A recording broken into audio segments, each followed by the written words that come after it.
ሰላም ስለ አይን ጤና እንማማር። እንዴት ናችሁ? ሁሉ ሰላም፣ ሁሉ መልካም፣ ጥሩ። ኦኬ አሁን ዲስከስ የምናደርገው ስለ ዲጀነሬቲቭ ኦፍ ኮንጀክቲቫ ዲጀነሬት ኮንጀክቲቫ የት ነው ብለናል ከዚህ በፊት። ይሄ ነጩን ፓርት ውስጥ ያለው ነጭ ስከለራ ነው፣ እሱን የሚሸፍን እዚህ ጋር ሲያንጸባርቅ ይታያቸዋል። ትራንስፓረንት የሆነው ፓርት ይሄ ኮንጀክቲቫ ይባላል። እሱ ዲጀነሬት ሲያደርግ ማለት ነው። እሱ ነው ቼክ የምናደርገው። የመጀመሪያው ኬስ ፔንጊኩዌላ ይባላል። ያችሁ ወደ ቢጫ የሆነ ከለር ያለው ብዙ ጊዜ በሰንላይት ሃይ ሰንላይት ኤክስፖዠር በረሃ ላይ ምናምን የሚሰሩት ዩቪ አልትራቫዮሌት ኤክስፖዠር በሱ የኮንጀክቲቫ ዲጀነሬቲቭ ነው። ብዙ ጊዜ ትሮፒካል ኤሪያ ልክ እንደ ሞቃታማ አካባቢ ላይ የሚከሰት ኬዝ ነው። ብዙም ጎጂ አይደለም።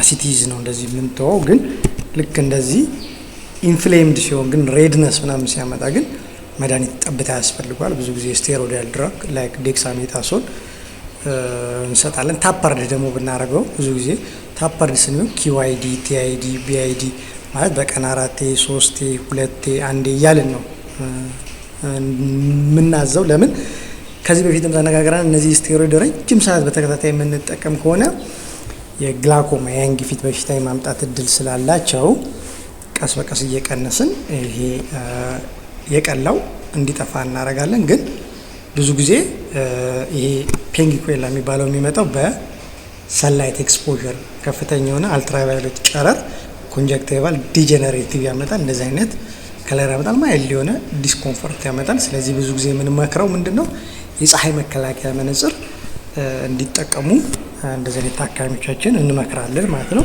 ሌላኛው ሁለተኛው ኬዝ ይሄ ቴሪጂየም ይባላል። እንደ ላባ የሚመስል ወደ ውስጥ ይገባል። ይህም ልክ እንደዛው በኃይለኛ ጨረር ዩቪ አልትራ ኤክስፖዠር ነው የሚከሰተው። ግሬድ አለው። አሁን ለምሳሌ ይሄ ሄድ ቦዲ ኤንድ ኔክ አለው። ኔክ እዚህ ጋር ነው፣ ቦዲው ይሄ ነው። ሄድ የሚባለው ጭንቅላቱ እዚህ ጋር ነው። እንደዚህ እንደ ክንፍ የሚመስል ነገር ነው። ግሬድ አለው፣ 4 ግሬድ አለው። የመጀመሪያው ግሬድ እዚህ ያያችሁ ይሄ ሊምበስ ይባላል። የኮንጀክቲቫን የኮርኒያ መገናኛ ጋር እዚህ ጋር ሲደርስ ሊምበስ ጋር ሲደርስ ግሬድ 1 እንለዋለን። መሀል ላይ ሲሆን 2 እንለዋለን። የፒውፕል የብርሃን መግቢያው ጋር ሲሆን 3 እንለዋለን። ቪዥዋል አክሲስ የምናይበትን አልፎ ሲገባ 4 እንለዋለን። ክሊኒካሊ እንዲህ ነው የምንከፋፍለው። ይሄ 4ኛው ስቴጅ ነው። ይሄ ሰርጀሪ የሚያስፈልገው ነው። ምክንያቱም ብርሃን መቀበያውንም መግቢያውንም ብርሃን መግቢያው ስለሸፈነው በሰርጀሪ ይነሳለታል። እንዲያ ይደረጋል። ብዙ ጊዜ ይሄኛው ኬዝ ግሬድ 1 2 ሲሆን አሲዲዝ ነው የምንተወው። ብዙም የሚያመጣው ተጽዕኖ የለም። ግን እንዳልኳችሁ ሲቀላ ወይም ኢንፍሌምድ ሲሆን ቅድም እንዳልኳችሁ ጠብታ እናዛለን። እንደገና ወደ 3 ወደ 4 ሲል ግን አንደኛ ቪዥኑን እይታውን ይሸፍነዋል። ኦፕሬሽን ያስፈልገዋል። ለምሳሌ 3 አካባቢ ሲሆን ወደ እይታውን ወደ ፒውፕል ምንለው ወደ ብርሃነ መግቢያው ጋር ባይደርስም ብሌኑን ስለሚጫነው ብሌዱ ደግሞ ከዚህ በፊት ብርሃንን ሪፍራክት አድርጎ ሰብሮ የሚያስገባ ነው። እሱን አፌክት ስለሚያደርገው የመነጽር ችግር አስቲግማቲዝም ሊያመጣ ስለሚችል 3 አካባቢ ሲደርስ ከፀሐይ መከላከያው በተጨማሪ አንድ ላይ ነው የሚሰራው።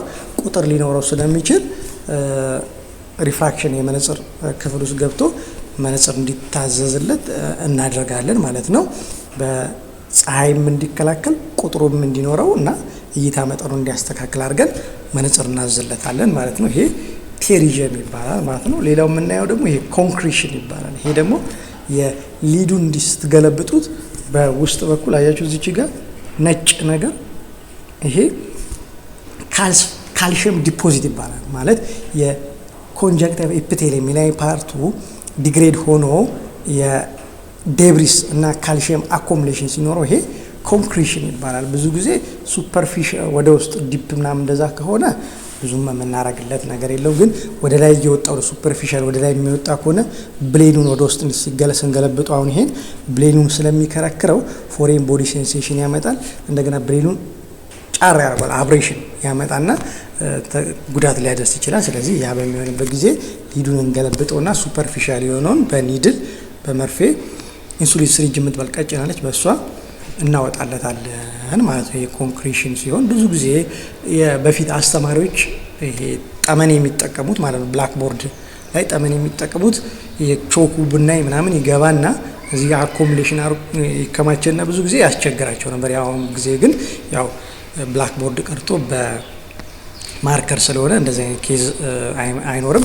አዋራ ምናምን እንደዚህ ኤክስፖዝድ የሆኑ እንደገና ድራይ ድርቀት ምናምን ስሜት ያለባቸው ይሄ የኮንጃክቲቫ የምንለው ኢፒቴሊየሙ ዲግሬድ ስለሚሆን የካልሽየም ዲፖዚት ይባላል። ብቻ ኮንክሪሽን እሱ ይከሰታል ማለት ነው። ዲፕ ከሆነ ምንም አናረግላችሁ። ሱፐርፊሻል ከሆነ ግን ታካሚዎቻችን በኒድል በመርፌ እናወጣለታለን፣ ዲስኮምፈርቱን እንቀንስለታለን ማለት። ስለዚህ ይሄ ኮንክሪሽን ይባላል። እነዚህ ሶስት ያየናቸው ኮንጃክቲቫ ዲጀነሬቲቭ የሆኑ ኬዞች ናቸው ማለት ነው። ለአሁኑ ይሄ ነው። ይመቻችሁ። ቀጣይ ሴሽን ደግሞ በሌላ እንገናኛለን።